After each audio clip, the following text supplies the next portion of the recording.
इसका ध्यान समझिए, अगर कोई बोले कि स्पेसिफिक हीट है क्या, स्पेसिफिक हीट है amount of heat required to increase 1 degree, यानी यूनिट टेम्परेचर, है ना। अगर 1 ग्राम को इंक्रीज कराना है तो हम उसको क्या बोल देंगे, ग्राम स्पेसिफिक हीट, और 1 मोल को कराना है तो मोलर स्पेसिफिक हीट। ठीक, अब ये सारी बातें सॉलिड तक तो सही है, सॉलिड में कोई प्रॉब्लम नहीं होता है, गैस में एक प्रॉब्लम है। क्या गैस में एक प्रॉब्लम है, जब भी गैस जो होता है या लिक्विड में भी समहाउ, पर हमें अभी गैस पे ही कंसंट्रेट करना है कि किस तरीके से हीट करते हैं, उस पर डिपेंड करेगा। जैसे 1 kg कोई गैस है, उसको एक तरीके से हीट करोगे तो मान लो 50 जूल वर्क आपको चाहिए, तो दूसरे तरीके से हीट करोगे तो आपको बस 10 जूल ही चाहिए। ये भी 1 kg ही है, ये भी 1 kg ही है, यहाँ पे भी 1 डिग्री टेम्परेचर राइज किए, यहाँ भी 1 डिग्री सेल्सियस ही टेम्परेचर राइज किए। कहना है कि गैस में स्पेसिफिक हीट सिर्फ अमाउंट पे, टेम्परेचर भी नहीं डिपेंड करता है, प्रोसेस पे ही डिपेंड करता है। इसीलिए थर्मोडायनेमिक्स में प्रोसेस बनाए, आइसोथर्मल, आइसोबैरिक, एडियाबैटिक, ऐसा करके, क्योंकि यहाँ पे हीट जो है ना वो प्रोसेस पे भी डिपेंड करता है। जैसे घर में मान लो आपको खाना बनाना है, अब एक बार ओपन बर्तन में खाना बनाओ और एक बार कुकर में बनाओ, मतलब पैक ना, बर्तन को ऐसे ढक दीजिए ऊपर से, दोनों में हीट का अंतर आ जाएगा। जब आपका बर्तन खुला हुआ रहेगा तो उसमें ज्यादा टाइम लगता है, मेरी बात समझ पा रहे हैं। और जब आप क्या कर देते, उसका वॉल्यूम कांस्टेंट कर देते, ऊपर से ढक देने का मतलब क्या कर दिए, उसका वॉल्यूम कांस्टेंट कर दिए। क्या मेरी बात समझ पा रहे हैं। और कोई चीज ओपन है, जैसे मान लो आप ना, मैं एग्जांपल देता हूं, आप घर में मानो दूध को, पानी को, किसी को बॉईल कर रहे हो, ठीक है,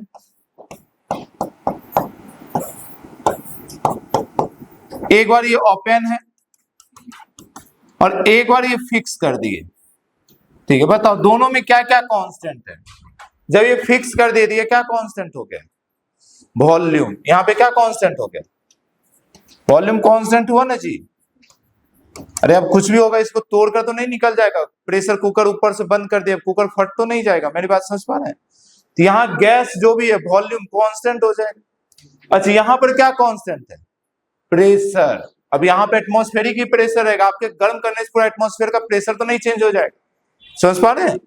तो यहाँ पर क्या चेंज है, क्या कांस्टेंट है, प्रेशर।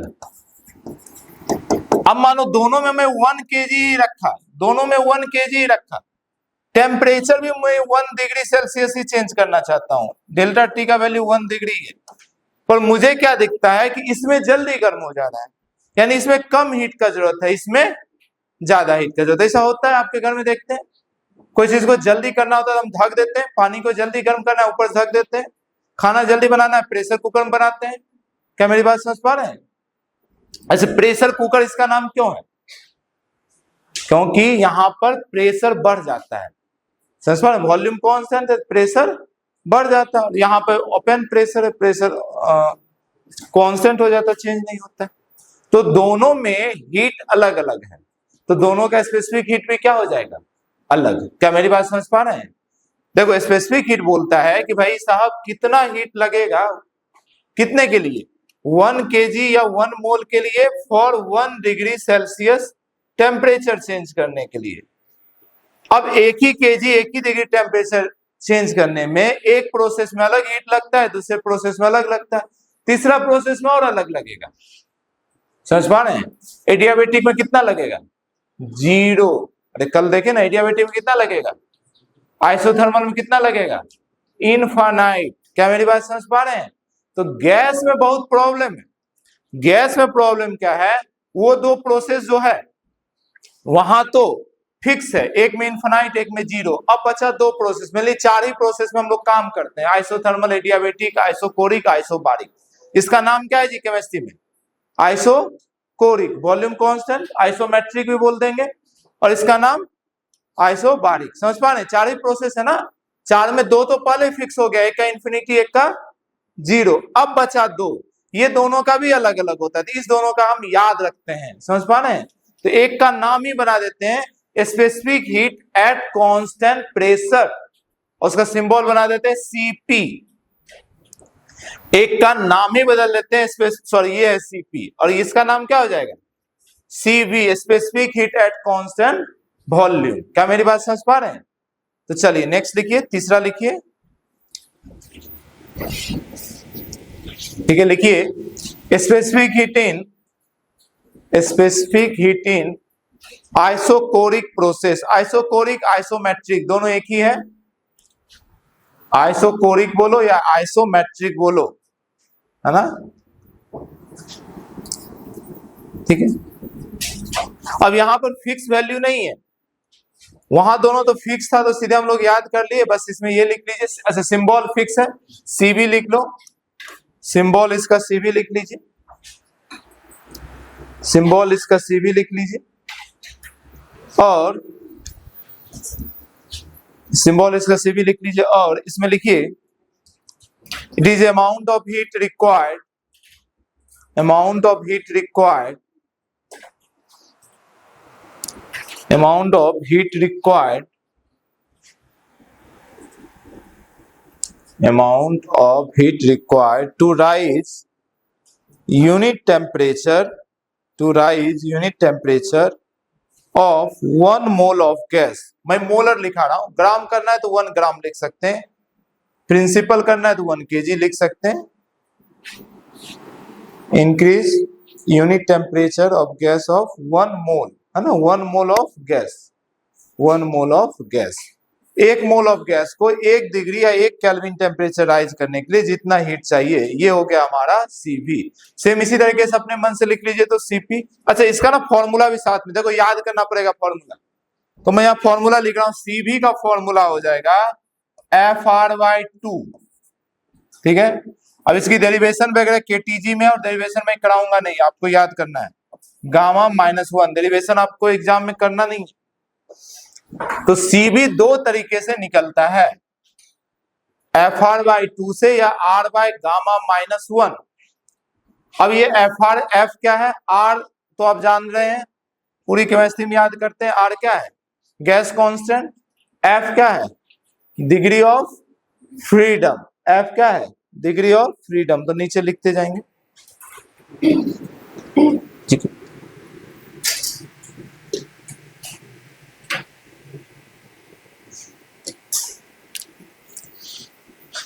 लिख लीजिए नीचे, where F is degree of freedom, degree of freedom which depend, इसमें लिखिए डिग्री ऑफ फ्रीडम किस पे डिपेंड करता है जी? नेचर, मोनोएटॉमिक है, डायटॉमिक है, ट्राइएटॉमिक है, कैसा है? तो depend on nature of gas, nature of gas. ठीक है, ये भी याद करना पड़ेगा, कुछ चीजें थर्मल में याद ही करना है आपको। R लिख लीजिए, यूनिवर्सल गैस कांस्टेंट। R क्या? Universal gas constant. R का वैल्यू कितना होता है? लिख लीजिए जल्दी से, 8.314 जूल पर मोल पर केल्विन। 8.314 जूल पर मोल पर केल्विन। ठीक है, पर ये तो हो गया SI में। CGS में, केमिस्ट्री में कौन सा यूज करते हैं? 2 कैलोरी। CGS में लिख लो 2 कैलोरी पर मोल पर केल्विन। अगर CGS में काम करना हो तो 2 जूल की जगह हो गया कैलोरी पर मोल पर केल्विन। केल्विन की जगह डिग्री सेल्सियस भी बोल सकते हैं। तो कैलोरी में काम करना है तो 2 वैल्यू लेंगे, और जूल में काम करना है तो 8.31 लेंगे। समझ पा रहे हैं? तीसरा लिखिए गामा। गामा क्या है जी? गामा बोलते हैं स्पेसिफिक हीट रेशियो। देखिए गामा है specific heat ratio, specific heat ratio, और एक और नाम है इसका एडियाबेटिक कोफिशिएंट। एक और नाम है इसका एडियाबेटिक कोफिशिएंट। ठीक है, और बहुत फेमस आप जानते होंगे, गामा को कैसे निकालते हैं? CP/CV, यहीं से निकलता है। स्पेसिफिक हीट रेशियो है, CP और CV का ये रेशियो है गामा, और कुछ भी नहीं है। ठीक है, तो गामा जो है CP/CV होता है, स्पेसिफिक हीट रेशियो होता है। ठीक है, ओके। अब सेम इसी तरीके से आप लिख लीजिए specific heat in isobaric process, specific heat in isobaric process,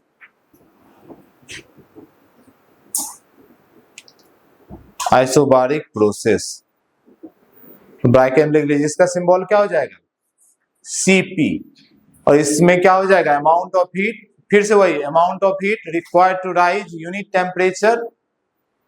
temperature of 1 mole of gas, 1 mole of gas को यूनिट टेम्परेचर मतलब 1 डिग्री सेल्सियस से टेम्परेचर राइज करने में जो मुझे हीट देना पड़ेगा वही हो जाएगा Cp, ठीक है, वही हो जाएगा Cp।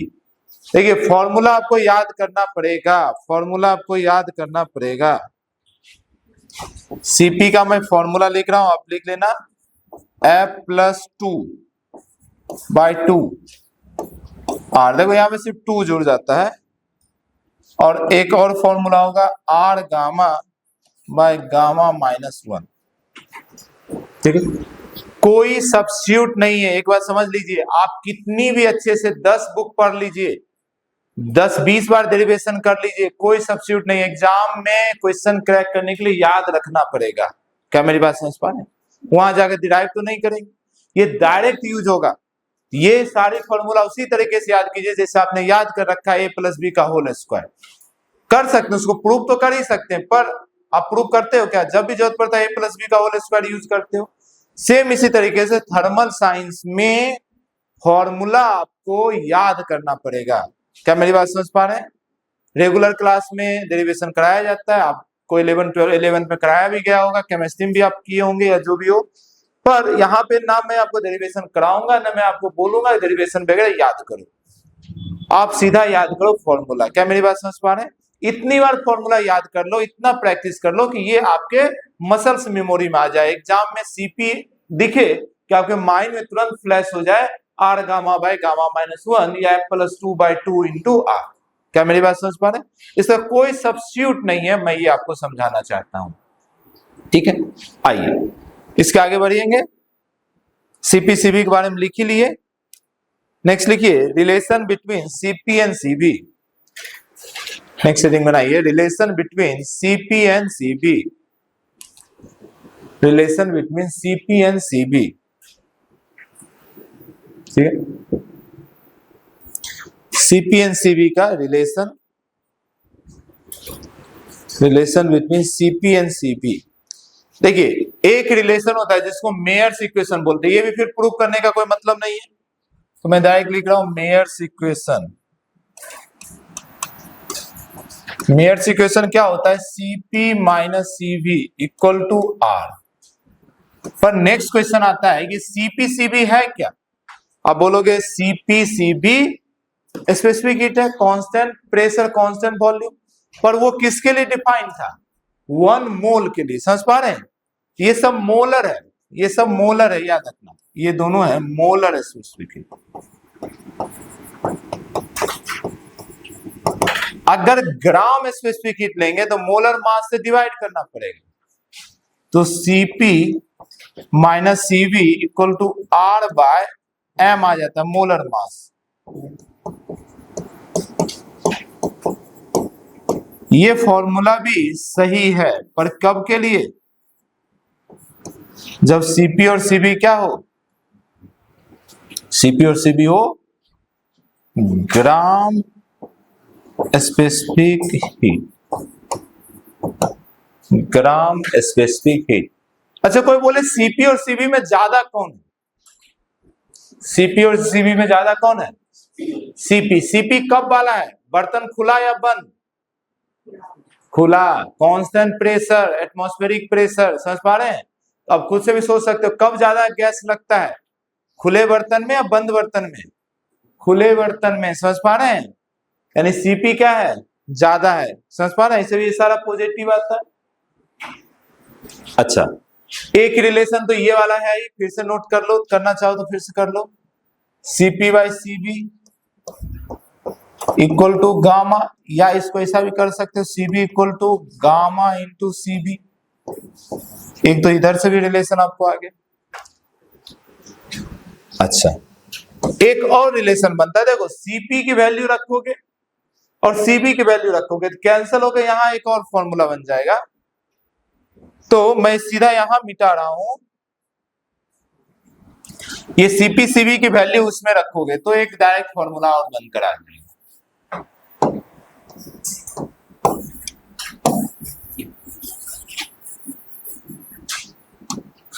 तो गामा का जो है सीपी बाई सीबी, उसमें एक और फॉर्मूला बन जाता है आपका, ठीक है। देखिए CP by CB equal to gamma था ही, और सीपी सीबी की वैल्यू रखोगे तो एफ प्लस 2 बाय एफ आ जाएगा, और ये गामा था ही। ये पूरा याद रखिए तो इससे अच्छी बात है। और एक ना यहां से एक और क्वेश्चन बना था इस दोनों के रिलेशन से, देखो F plus 2 by F equal to gamma, तो यहां से रिलेशन एक बना दीजिए, F plus 2 equal to gamma F. तो आप एक काम करिए, यहाँ 2 इक्वल टू आर गामा,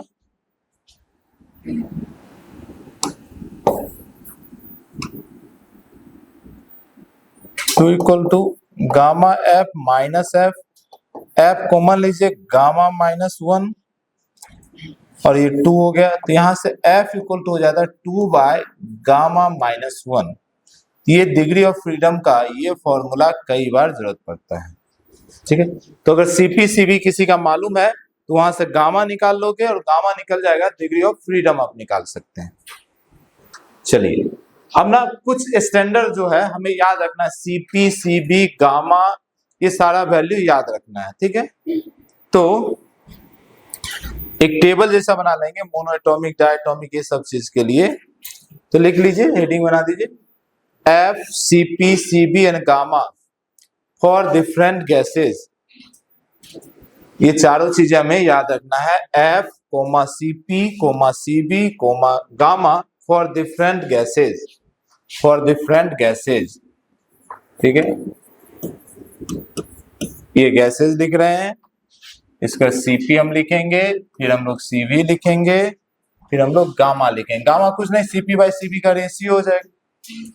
पहला लेते हैं मोनो एटॉमिक, मोनो एटॉमिक, ठीक है।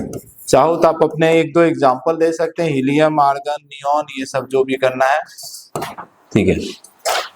बताइए, अच्छा एक एफ कहाँ रह गया भाई, एफ भी तो है,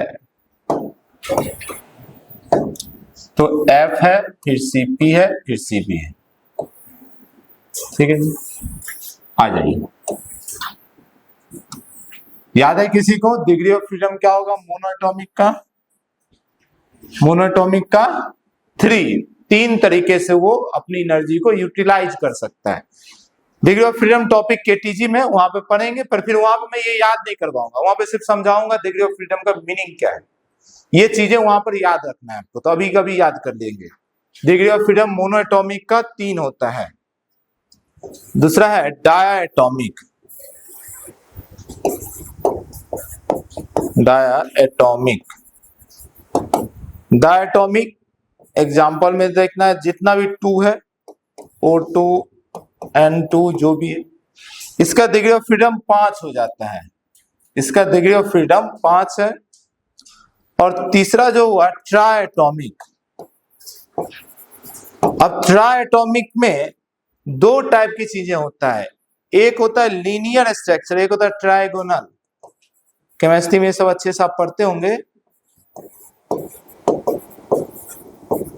ट्राइगोनल में जो डिग्री ऑफ फ्रीडम है ये 6, और लीनियर में आपका हो जाता है 7। लीनियर का एग्जांपल आपका CO2, तो याद रखिएगा CO2 का डिग्री ऑफ फ्रीडम 7 और O3 जो है उसका 6, ठीक है। ओके, अब देखिए आपको F मालूम है तो बाकी चीजें आप निकाल सकते हैं, ठीक है। CPCB भी मैं डायरेक्ट लिख दे रहा हूं, वहां से डायरेक्ट फॉर्मूला F से आपको देखे थे, ये हो जाएगा 5/2R, डायटोमिक का हो जाएगा 7R/2, और ट्राइगोनल का हो जाएगा 4R, और लीनियर का हो जाएगा 9/2।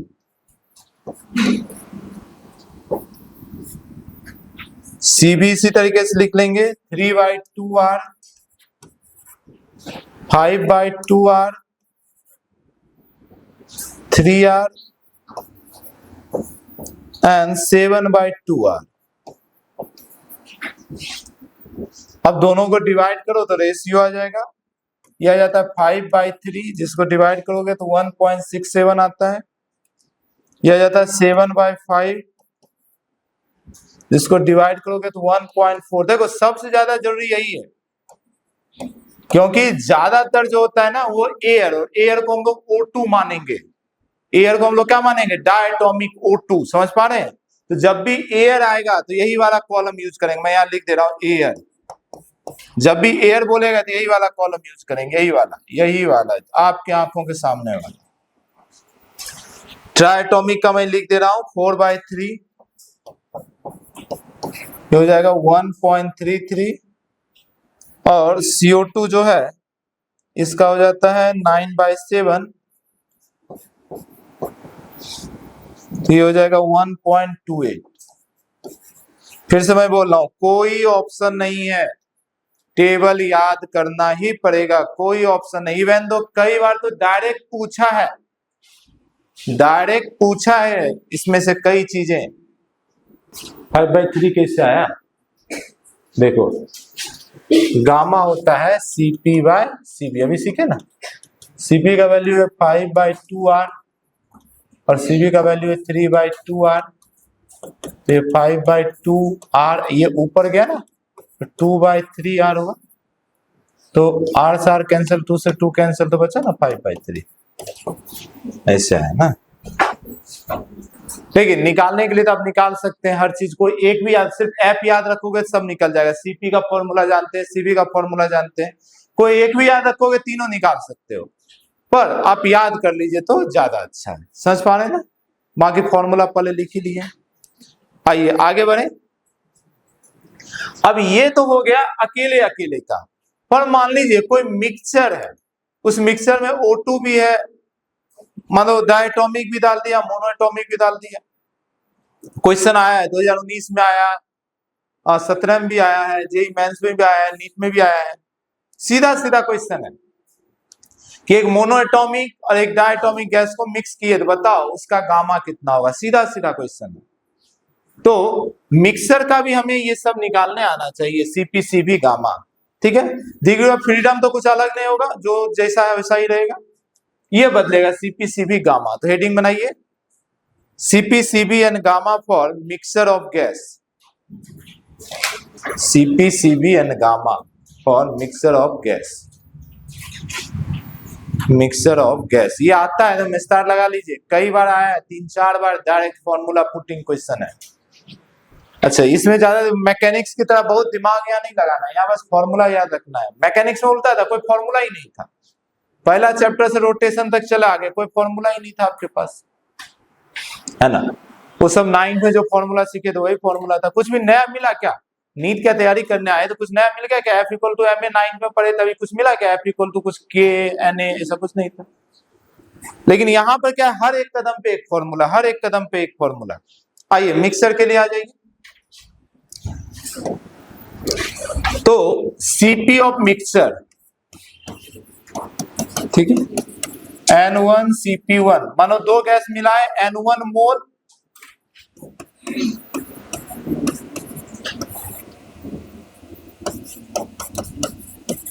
इसी तरीके CB अगर मिक्सचर का निकालना है तो same formula, N1 CB1 plus N2 CB2 by N1 plus N2।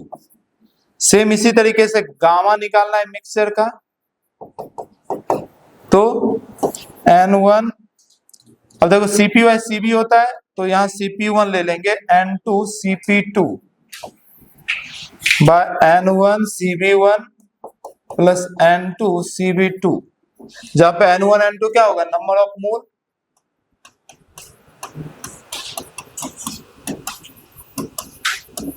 तो जो गैस जितना मोल मिलाएंगे उसकी उतनी मोल इनटू उसका स्पेसिफिक हीट करके कर देंगे। लिखिए 1 मोल क्वेश्चन लिखिए, 1 mole of helium, 1 mole of helium is mixed with 1 mole of helium is mixed with 1 mole of O2 यानी oxygen. 1 mole of helium is mixed with 1 mole of O2। ठीक है, find adiabatic coefficient of mixture, find adiabatic coefficient of mixture. 30 second का time है, answer लेकर आइए। हम direct formula putting है, डालिए आंसर। एडियाबेटिक कोफिशिएंट समझ पा रहे हैं, किसका नाम है? गामा का, है ना। दोनों कितना मोल है? 1 1, तो N1 N2 दोनों का वैल्यू 1, और Cp1 Cp2 और Cb1 Cb2। हीलियम, हीलियम क्या हो जाएगा जी? मोनो एटॉमिक होगा ना, और O2 क्या हो जाएगा? Die atomic. तो गैस देकर पहचानना भी है मोनो और डाई, तभी तो Cp Cb का वैल्यू रखेंगे। आपके सामने टेबल है, बस वैल्यू रखिए, फ्रैक्शन में आंसर ही दे दीजिए।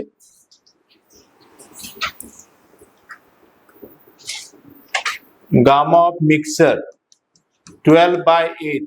आप बोलना आ गया, कुछ और मत बोलना, नहीं सर खोल। अच्छा, ये सिंबल को कंफ्यूज मत होना, ये सिंबल, दो सिंबल मतलब दो मीनिंग है। पिछला चैप्टर मतलब थर्मल एक्सपेंशन में यही गामा का क्या नाम था? क्यूबिक, है ना, या वॉल्यूमेट्रिक एक्सपेंशन कोफिशिएंट, याद आ रहा है? और यहाँ है एडियाबेटिक कोफिशिएंट, तो कंफ्यूज मत करना। अभी मैं एक क्वेश्चन पुराना चैप्टर का भी कराऊंगा तो आपको याद रहेगा। चलिए, आया सभी का आंसर आया? आगे बढ़े, चलिए मूव करते हैं नेक्स्ट क्वेश्चन पे। एक दो क्वेश्चन कर लो जरा, लिखिए। ठीक है, if Cp and Cb are gram specific heat, if Cp and Cb are gram specific heat, and for H2 यानी hydrogen, Cp minus Cb equal to A, and for O2 Cp minus Cb equal to B,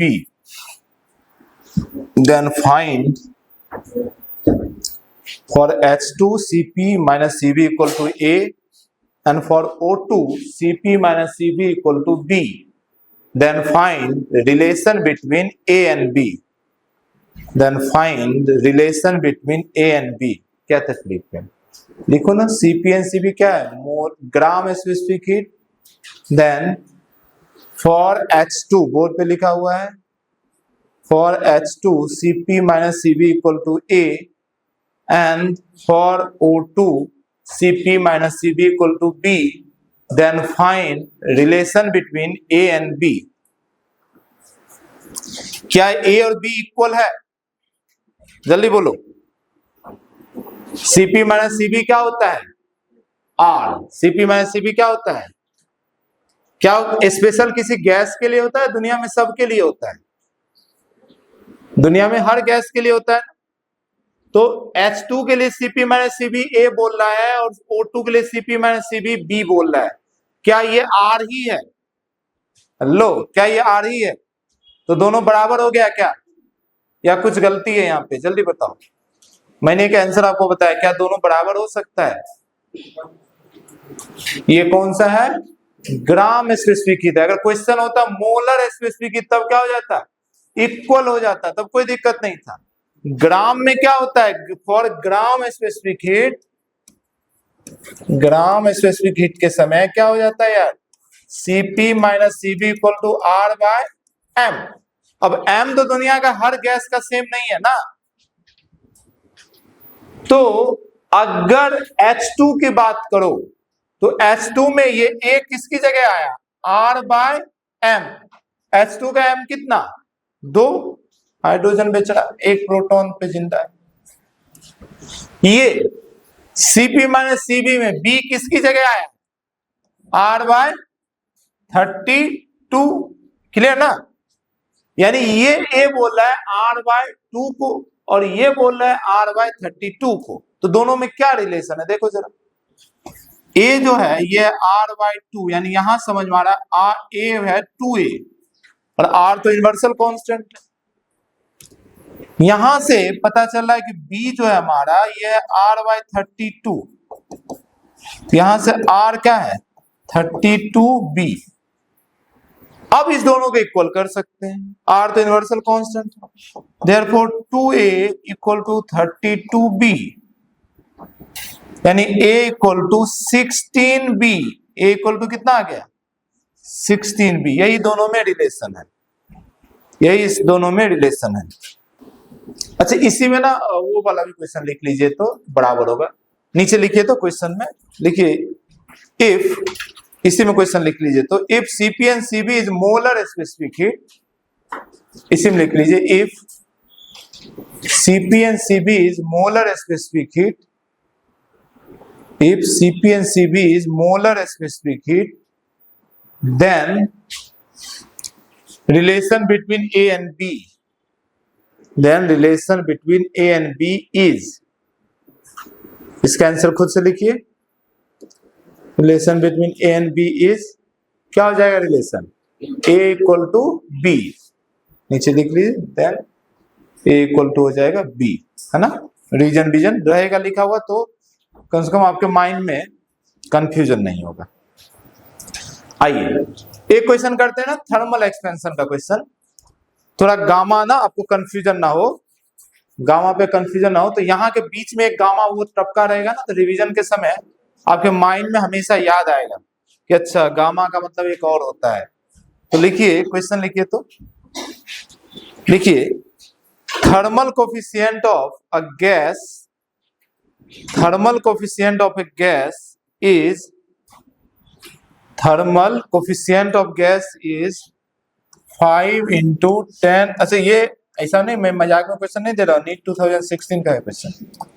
5 into 10 to the power -4 पर degree Celsius, ठीक है। अब मुझे जरा बताओ ये क्या है, अल्फा बीटा गामा क्या है? कहीं तो उसने बोला नहीं गामा, आप कैसे पता चल रहा है ये गामा है? क्योंकि ये है गैस, गैस का जब भी एक्सपेंशन होगा क्या होगा वॉल्यूम में, उसका कोई लेंथ एरिया नहीं होता है, समझ पा रहे ना।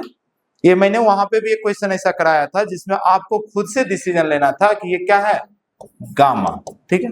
फुल स्टॉप, आगे लिखिए, देखिए find the fractional change in its density, find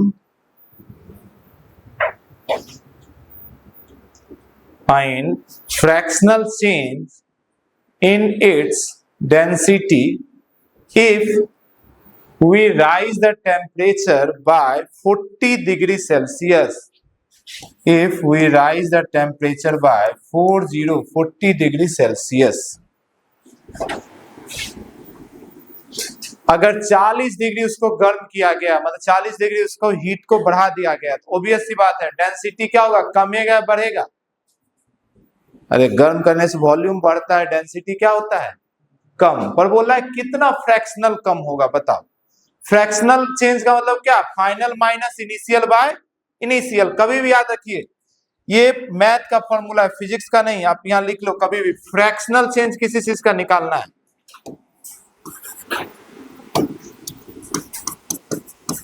fractional change, कभी भी किसी चीज का फ्रैक्शनल चेंज निकालना है जिसका मतलब होता है final minus initial by initial. और कभी भी परसेंटेज चेंज निकालना होता है किसी चीज का तो होता है final minus initial by initial into 100। क्या बात समझ पा रहे ना। तो अब आपको कुल मिलाकर क्या करना है, final density minus initial density by initial density देना है। अब देखो मैंने आपको वहां पर एक फॉर्मूला लिखाया था, डेंसिटी का चेंज विथ टेम्परेचर, मिला? देखो जल्दी, उस फॉर्मूले में सिर्फ गामा होगा, खोजो खोजो खोजो। घर पे तो कभी नोटबुक पलटते नहीं, यही पलट लिया कीजिए, नोटबुक बुरा मानते, बोले मुझे जब जो पेज पलट दिया मुझे छोड़ देता है सब दिन के लिए। फिर वो आपको सब दिन के लिए छोड़ देगा। तो पेज पलटिए, बार बार देखिए, पेज भी खुश होगा, चलो चलो जिसने मुझे लिखा उसने मुझे देखा, ऐसा। जल्दी से पलटिए, देखिए मिल रहा है कुछ। d2 equal to d1 bye कुछ ऐसा होगा 1 माइनस गामा डेल्टा टी, ऐसा कुछ 1 प्लस डेल्टा टी, मिला ना। चलिए हेडिंग ही बना दिए थे हम लोग। चलो तो उसमें फॉर्मूला रख दो, बाकी तो कुछ निकालना नहीं, फॉर्मूला यही था ना। रो2 इक्वल टू क्या था, रो1 by 1 plus gamma delta T. अच्छा मुझे क्या चाहिए, मुझे चाहिए फाइनल, फाइनल मतलब रो2, इनिशियल मतलब रो1 बाय रो1, इसकी वैल्यू चाहिए मुझे, इसकी वैल्यू चाहिए। तो इससे उसकी वैल्यू पे कैसे पहुंचे, ये मैथमेटिकल चीजें हैं। अब ये चीजें देखकर आपको अप्रोच कैसे होगा, प्रैक्टिस करने से होगा। ठीक है, देखो कैसे करेंगे, बहुत ध्यान समझिए। नीचे आपको रो1 चाहिए, रो1 नीचे ले आ जाओ, ये हो जाएगा रो2 बाय रो1 equal to 1 by 1 plus gamma delta T. ठीक है, अब देखिए बहुत ध्यान से, आपको क्या चाहिए, बस इधर -1 चाहिए। हेलो, क्या मेरी बात समझ पा रहे हैं, सिर्फ यहाँ पर -1 चाहिए, हो जाएगा। अच्छा यहाँ सबकी वैल्यू पता है आपको, 1 का वैल्यू पता है, गामा का वैल्यू पता है, डेल्टा टी का वैल्यू पता है, समझ पा रहे हैं। फिर भी ये नीचे है, इसको और आसान करना है, ऊपर लेके चल जाइए। रो2 बाय रो1 equal to 1 plus gamma delta T की पावर -1। गामा की वैल्यू बहुत छोटा होता है हमेशा, अल्फा बीटा गामा क्या होता है हमेशा बहुत छोटा। तो यहां पर यूज करेंगे बाइनोमियल अप्रोक्सीमेशन।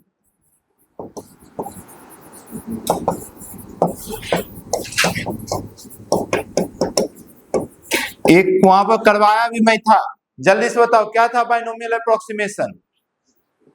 1 प्लस एक्स की पावर n का क्या हो जाता है 1 प्लस एन एक्स। कंडीशन क्या रहता है कि x जो है बहुत छोटा होना चाहिए 1 से, है ना। तो देखो ये हो जाएगा रो2 बाय रो1 equal to 1 plus N X, यानी 1 प्लस n का वैल्यू क्या है -1, तो -1 इंटू एक्स है गामा डेल्टा टी। ठीक है, ये हो गया रो2 बाय रो1 equal to 1 minus gamma rho delta T. ठीक है ना जी। देखो आंसर नेगेटिव इसलिए आएगा क्योंकि डेंसिटी कम होगा। ठीक है, अब इसको इधर लेके चले आइएगा। ठीक है, इस 1 को इधर लेके आ जाओ तो रो2 माइनस रो1 बाय रो1 हो जाएगा, इधर बचेगा minus gamma delta T, minus इतना इंटू ये 5 इंटू 4 22 ऐसा कुछ होगा, देख लो 0.02 ऐसा 0.02। चलिए वेरी गुड, तो इसका आंसर आ गया -0.02। ठीक है, उसी को परसेंटेज में बोलता तो 2% हो जाता। ठीक है, परसेंटेज चेंज बोलता था 2% का चेंज। तो 40 डिग्री टेम्परेचर राइज करने से 2% का डेंसिटी चेंज हो गया। आया ना जी, आगे बढ़े। देखिए कुछ बच्चे का सोल्व में अभी भी दिक्कत है, चलो मैं यहाँ पे कर दे रहा हूँ, यहाँ पे कर दे रहा हूँ, चलो आ जाओ। देखिए ये वाली चीजें यहाँ पे मैं सॉल्व कर रहा हूँ ध्यान से। तो 1 को इधर लेकर आया तो देखो रो2 बाय रो1 -1 equal to minus gamma delta T.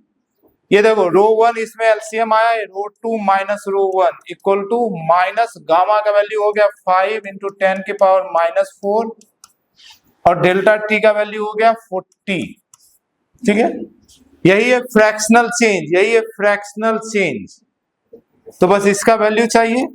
देखो माइनस, ये देखो 5 इंटू 4 20 और एक और 0 ये हो गया इंटू 10⁻⁻4, ये हो गया -2, 2 0 इसको खत्म किया तो 10 की पावर -2। तो इतना लिख दो या ऐसा लिख दो 0.02। चलिए एक बहुत ही आसान क्वेश्चन दे रहे हैं, मैं बिल्कुल हिंट नहीं दूंगा, पूरे 2 मिनट समय दूंगा, आप सॉल्व करेंगे। एक लाइन का क्वेश्चन है, अभी जो फॉर्मूला लिखा है उसी फॉर्मूले से सॉल्व होगा। अब पेज पलटना, फॉर्मूला देखना कौन सा फॉर्मूला लगेगा, बस ये डिसाइड करना। लिखिए ratio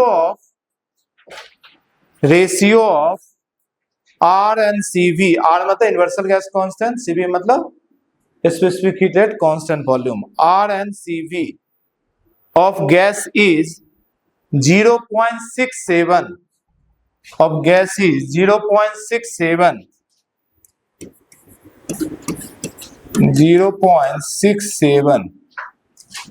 find nature of gas। Option है, आपको ऑप्शंस कोई मतलब नहीं, monoatomic, diatomic, can not find, ऐसा करके ट्राइएटॉमिक। तो बताना है मोनोएटॉमिक है, डायटॉमिक है, क्या है ये, ट्राइएटॉमिक है। आप क्या कीजिए, डिग्री ऑफ फ्रीडम या गामा, दोनों में से कोई एक चीज निकाल लीजिए,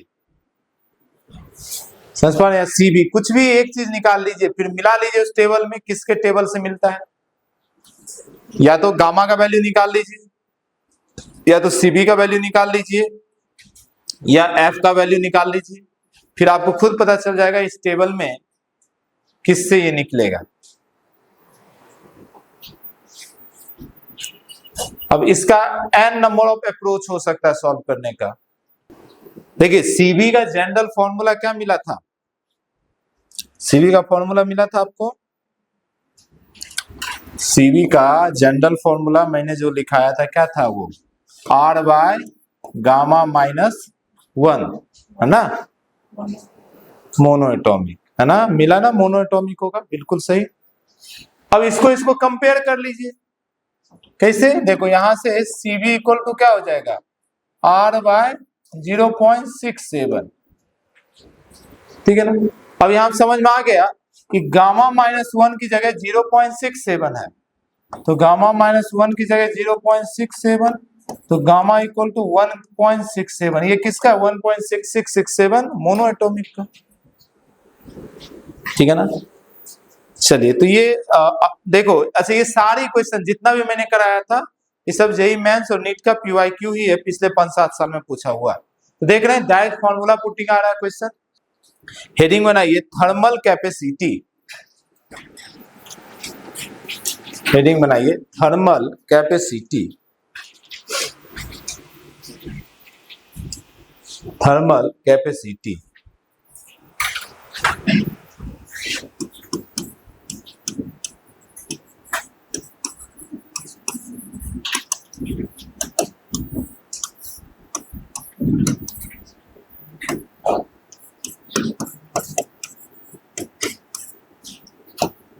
देखिए थर्मल कैपेसिटी होता क्या है, नाम से क्लियर है, कैपेसिटी, किस चीज का कैपेसिटी, थर्मल का, थर्मल मतलब हीट, यानी कोई बॉडी में हीट कितनी एब्जॉर्ब करने की कैपेसिटी है।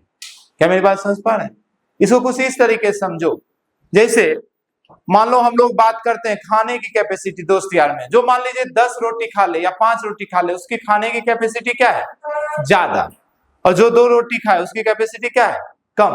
पर कैसे करोगे, एक पहले 2-2 रोटी दिए दोनों को, एक 2 खाया, बोला अब मेरे से नहीं होगा, और एक बोला और मैं खा लूंगा, 4 खा लिया, 5 खा लिया, तो जिसको 5 रोटी खाने के बाद उसका पेट भरा, मतलब इफेक्ट दिखा, तो उसकी कैपेसिटी क्या है, ज्यादा। क्या बात समझ पा रहे हैं। इसी तरीके से हम बहुत सारा ऑब्जेक्ट में हीट देंगे, जो ज्यादा हीट को रख लेगा अपने पास, हम बोलेंगे उसकी कैपेसिटी ज्यादा है। जैसे आप नदी किनारे गए, है ना, अब मानो कमरे के गए दोपहर में, एकदम दोपहर में, अब एकदम जस्ट किनारा जब पहुंचे तो सामने बालू है और उसके बाद पानी है, बालू पे पैर रखे, पैर एकदम गर्म जला, क्योंकि बालू की जो सैंड है उसकी बहुत ज्यादा टेम्परेचर हो गया है। वो टेम्परेचर कहां से आया, सन के हीट से। पर क्या सन सिर्फ उस बालू को हीट दिया था, उसके जस्ट बगल में पानी है उसको नहीं दिया क्या, उसको भी दिया ना।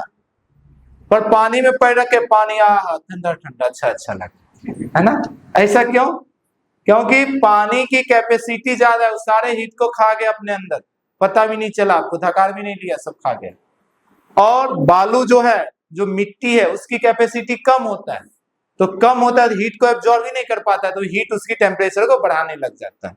क्या मेरी बात समझ पा रहे हैं। तो हर ऑब्जेक्ट की हीट कैपेसिटी अलग होता है। हीट कैपेसिटी क्या है, कोई बॉडी कितनी हीट को, कितनी हीट एनर्जी को अपने अंदर स्टोर कर सकता है, समझ पा रहे हैं। पर स्टोर करने का मतलब ऐसा स्टोरेज ना हो, मतलब कोई खाना खा ले और पेट ऐसा फूल जाए, तो उसका भूख थोड़ी है, वो तो जबरदस्ती है।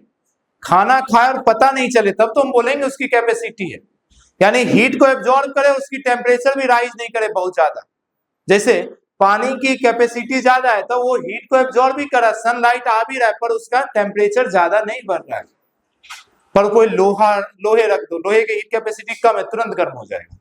क्या मेरी बात समझ पा रहे? तो ये एक नई चीज है, लिख लीजिए इसको। लिखिए, it is a capacity of substance, it is a capacity of substance to store heat energy. It is a capacity of substance to store heat energy in itself. Heat energy in itself, वो अपने अंदर heat energy क्या करे, store करे। अच्छा, इसका formula ये होता है thermal capacity mass into specific heat. C क्या है? Specific heat. अब देखिए, हम लोग जानते हैं क्यू हीट सप्लाई होता है एम सी डेल टी या डेल्टा टी, जो भी रखना है। तो यहां से देखिए एम सी का वैल्यू आ जाएगा क्यू बाय डेल्टा टी, और एम सी को ही हीट कैपेसिटी बोलते हैं, यानी कि यहां से आ गया हीट कैपेसिटी, ठीक है, हीट या थर्मल कैपेसिटी जो भी बोलो, इसकी वैल्यू हो गया क्यू बाय डेल्टा टी। अब यहां से भी एक बार डिफिनेशन आया एग्जाम में, मैंने क्या बताया था, जब भी कोई फॉर्मूला से डिफिनेशन बनाना हो तो बनाने का सबसे आसान तरीका, जो सामने वाला है उसको रहने दो, बाकी को 1 कर दो।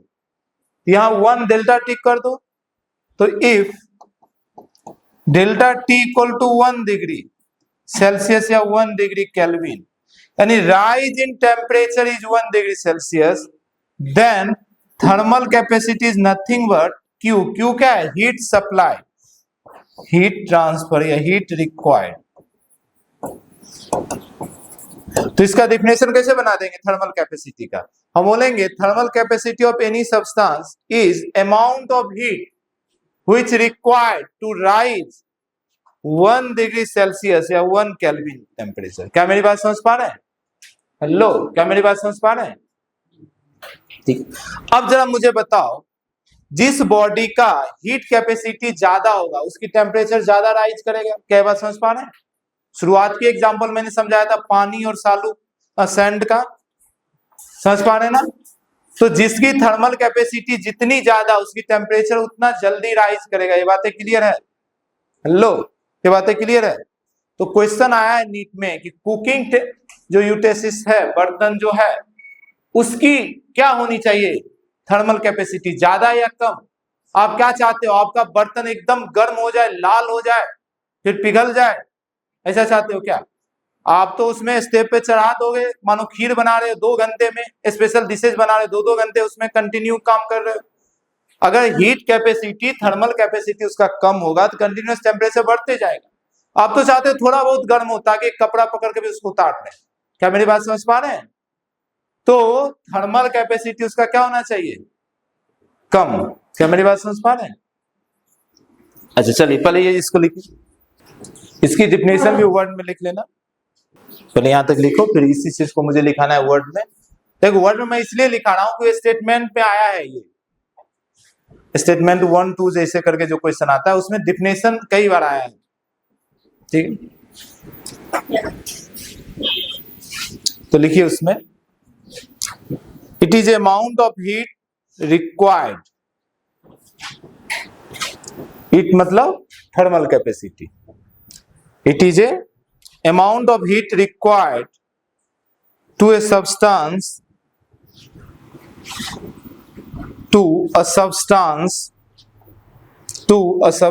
by which its rise in temperature, amount of heat required to a substance, by which rise in temperature by 1 degree Celsius या 1 केल्विन, जो भी लिखिए 1 डिग्री या 1 केल्विन। ठीक है ना? ओके, नेक्स्ट पॉइंट लिख लीजिए, नेक्स्ट पॉइंट लिख लीजिए, जल्दी सभी समझाए, जल्दी बताओ जी, कुकिंग यूटेंसिल्स का क्या बोलते हो, क्या होना चाहिए, थर्मल कैपेसिटी ज्यादा या कम, फिर से बोलो, छोड़ो उस बात को, फिर से पानी और बालू वाला फिर से एग्जांपल समझो। जिसकी थर्मल कैपेसिटी ज्यादा, वो गर्म होता है ज्यादा या कम, कम गर्म होता है। पानी की थर्मल कैपेसिटी क्या है, ज्यादा, समझ पा रहे हो। तो आप क्या चाहते हो, बर्तन ज्यादा गर्म हो या कम गर्म हो, कम गर्म हो, तो उसकी कैपेसिटी ज्यादा रखोगे या कम रखोगे, फिर बोल रहे हो ज्यादा, हाँ उसकी ज्यादा, सही बोल, सॉरी, उसकी थर्मल कैपेसिटी ज्यादा, तब तो वो गर्म कम होगा। मेरी बात समझ पा रहे हैं। आप जो बर्तन यूज कर रहे हो नहीं चाहते हो ना बहुत ज्यादा गर्म हो, समझ पा रहे हैं ना, उसकी कैपेसिटी ज्यादा होगा तब तो सारा हीट को अपने अंदर एब्जॉर्ब भी रखेगा। और दूसरा फायदा उसका है कि जैसे आप देखे हो एक मूवी आई थी ना थोड़े दिन पहले, मंगल मिशन, उसमें दिखाता है पूरी कैसे छाना जाता है ना, कि मतलब जब आप गैस बंद कर दो तब भी थोड़ी देर तक उससे काम ले सको। हेलो, मेरी बात समझ पा रहे हैं। आप गैस बंद कर देंगे, अब जैसे थर्मल कैपेसिटी उसका बहुत कम है, तो जैसे गैस बंद हो गया उसके अंदर कोई एनर्जी स्टोर है, वो भी तुरंत ठंडा हो जाएगा। मेरी बात समझ पा रहे हैं। और वो गर्म रहेगा तो आपने गैस बंद भी कर दिया, वो गर्म है थोड़ी देर तक, तो आपका काम करते रहेगा, जो भी आपके खाने को गर्म रखेगा, बाकी चीजें। क्या मेरी बात समझ पा रहे हैं। तो मंगल मिशन दिखाता है पूरी को गैस बंद करके भी छान देते हैं, ऐसा गर्म कर देते हैं, फुला देते हैं।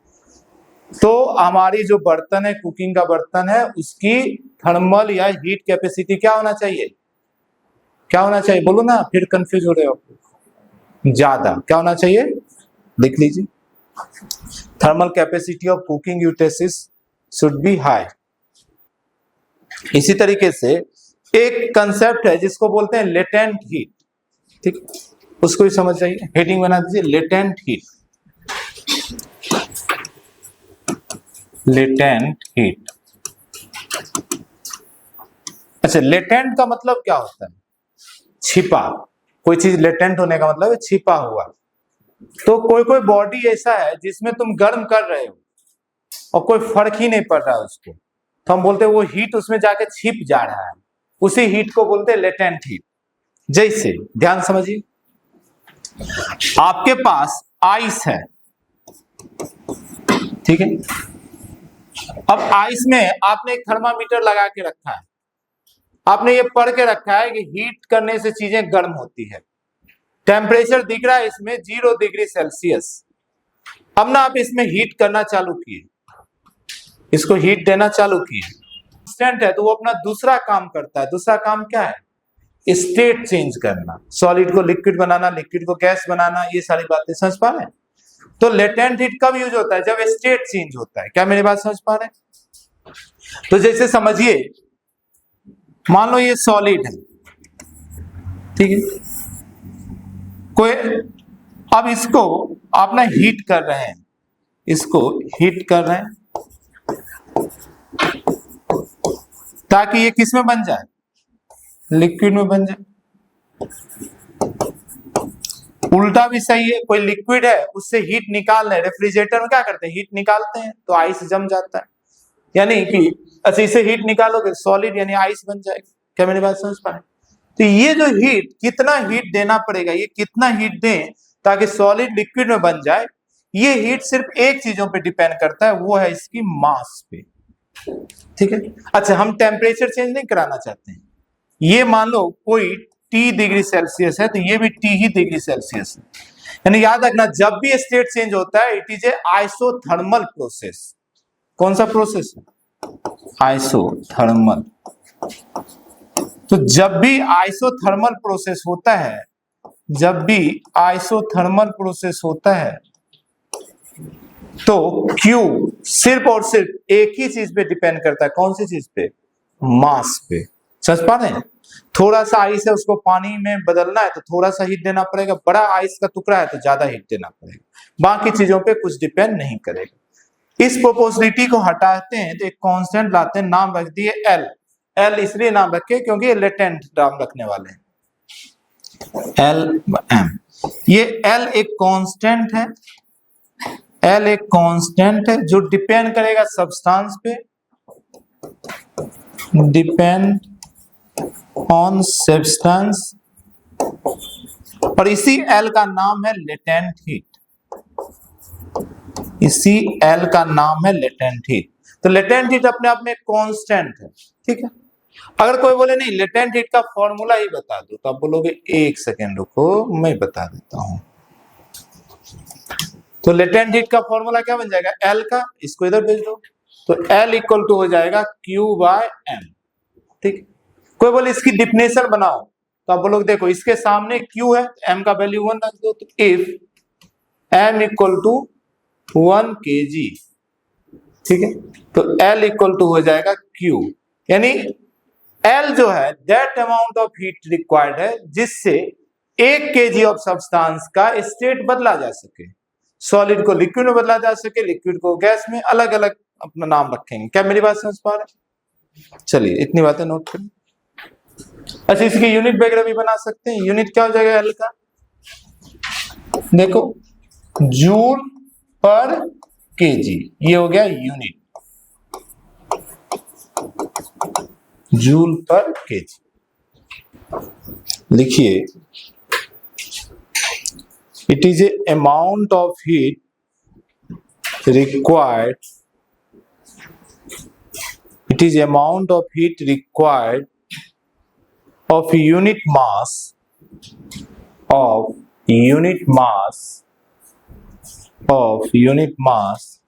to change its state, at constant temperature,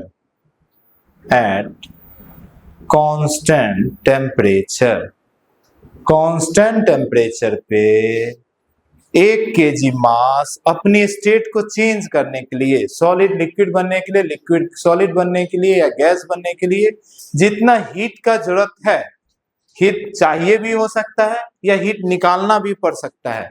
जैसे मान लो लिक्विड से सॉलिड बनाना है तो आपको हीट देना है या निकालना है, निकालना है, बात समझ पा रहे हैं।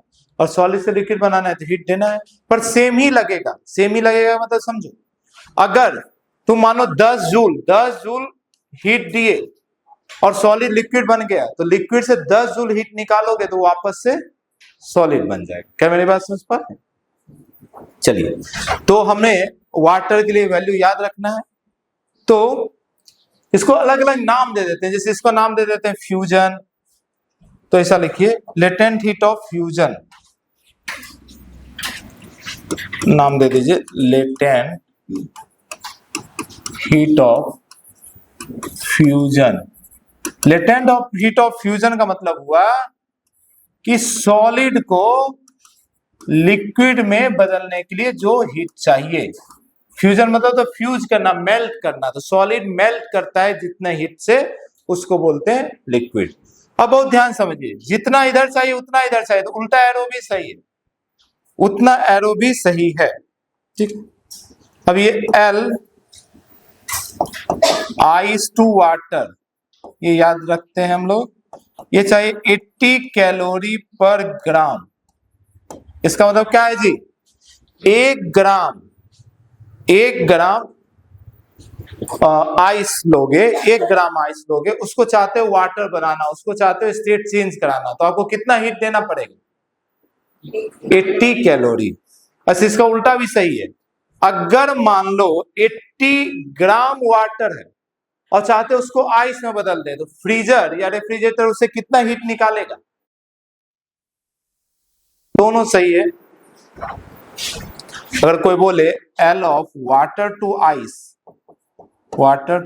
तो तब भी यही होगा 80 कैलोरी पर ग्राम, ठीक। इसको बोलते हैं लेटेंट हीट ऑफ फ्यूजन। फिर इसी तरीके से वेपोराइजेशन, जब वेपर बना देते हैं तो लेटेंट हीट ऑफ वेपोराइजेशन,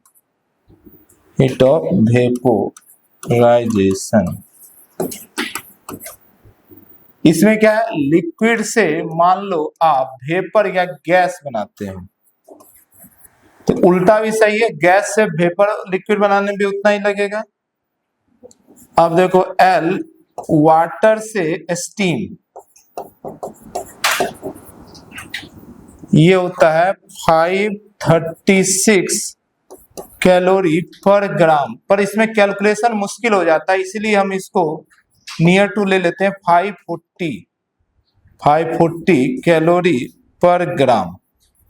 ठीक है, उल्टा भी सही है, अगर स्टीम से वाटर बनाना है तो इतना निकालना पड़ेगा।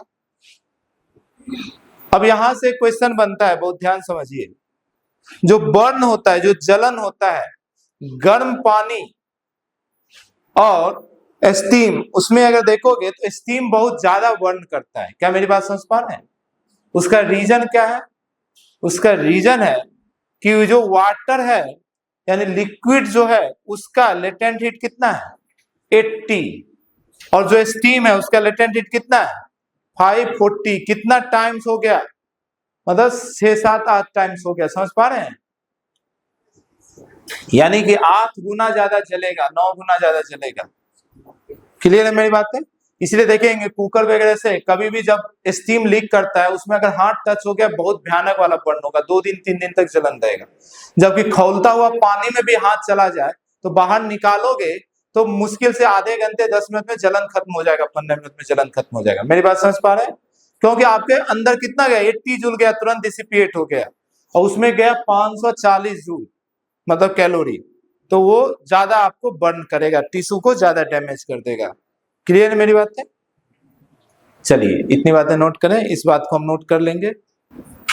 लिखिए steam burn are more painful, steam burn are more painful than water burn, steam burn is more painful than water burn because of high value of latent heat, because of high value of latent heat, high value of latent heat of vaporization, high value of latent heat of vaporization। ठीक है, okay. आइए यहाँ फिर से अब दूसरे segment की ओर बढ़ेंगे। जो अपन टॉपिक था कैलोरीमेट्री, उसका फाउंडेशन ये रेडी हुआ। ये जो अभी पढ़े ये बस अभी हीट के बारे में पढ़े कि हीट, अच्छा हीट कुल मिला के देख रहे, घूम फिर के एक ही चीज पढ़ रहे हैं, हीट, चाहे लेटेंट हीट हो, स्पेसिफिक हीट हो, उसी हीट का अलग अलग एप्लीकेशन। अब इसके लिए हम लोग ना कैलोरीमेट्री एक डिवाइस बनाए थे जिसमें हम लोग मेजर करते हैं एक्चुअल हीट कितना जाएगा या आएगा। ठीक है, तो हेडिंग बनाइए principle of calorimetry, principle of calorimetry, एक हेडिंग बनाइए प्रिंसिपल ऑफ कैलोरीमेट्री,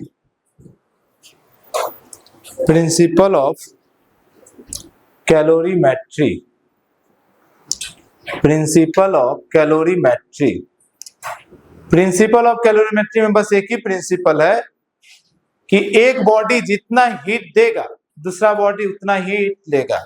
हम नहीं मानेंगे कि सराउंडिंग में कोई हीट लॉस हुआ या कोई नया हीट कहीं से जनरेट हुआ। ठीक है, तो इसका प्रिंसिपल बस एक ही लाइन है कि हीट लॉस, कोई बॉडी हीट लॉस किया है, ये कोई ना कोई बॉडी हीट को गेन किया है, हीट गेन। यही है प्रिंसिपल ऑफ कैलोरीमेट्री। क्वेश्चन कैसे रहेगा? क्वेश्चन ऐसे रहेगा, M1 मास है, इसका C1 specific heat temperature capacity है, तो T1 इसका टेम्परेचर है। इसे किसी M2 मास के बॉडी से जिसके स्पेसिफिक हीट C2 है, टेम्परेचर T2 है, इसे कांटेक्ट में लाया गया, तो बताइए कॉमन टेम्परेचर कितना होगा। समझ पा रहे हैं? तो पूछेगा बताइए कॉमन टेम्परेचर कितना होगा। ठीक है, तो मान लो T कॉमन, TC मतलब बोल रहे हैं कॉमन टेम्परेचर कितना होगा, ऐसा क्वेश्चन रहेगा। ठीक, अब पहली बार हीट का फ्लो होगा किसी से किसी में, किससे किस में फ्लो होगा, हाई टेम्परेचर से लो में। अब आप अपने मन से डिसाइड कर लीजिए किसी को हाई किसी से लो। मान लो मैं मानता हूं कि T1 जो है लेट T1 ग्रेटर है T2 से, यानी कि यहां से यहां हीट का ट्रांसफर हुआ। तो हीट का ट्रांसफर हुआ तो हम बोलेंगे heat loss by M1 should be equal to heat gain by m2। क्या मेरी बात समझ पा रहे हैं? तो यहां होगा heat loss by m1 should be equal to heat gain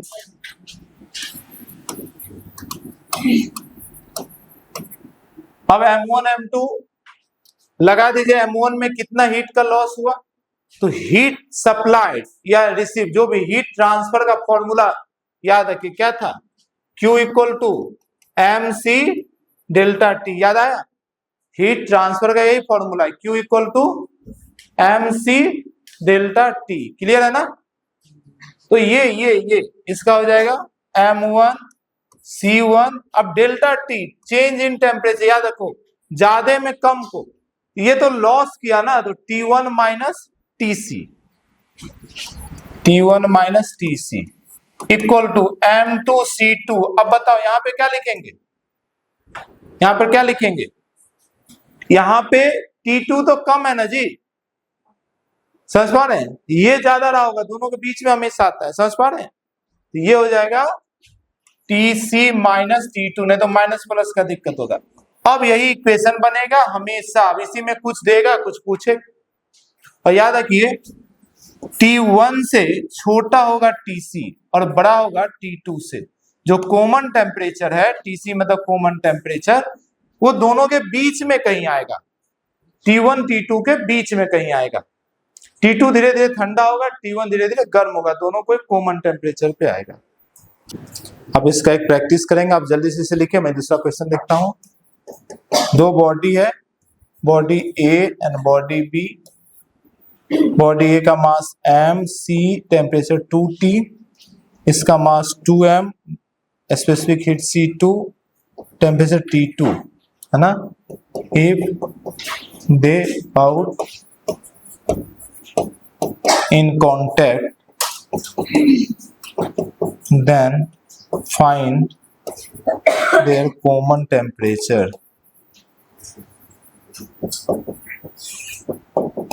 question clear है ना? दो बॉडी है, अब चाहो तो वर्ड में लिखो, two body A and B has mass इतना, स्पेसिफिक हीट टेम्परेचर, इसका mass specific heat temperature. If they out in contact then find their common temperature.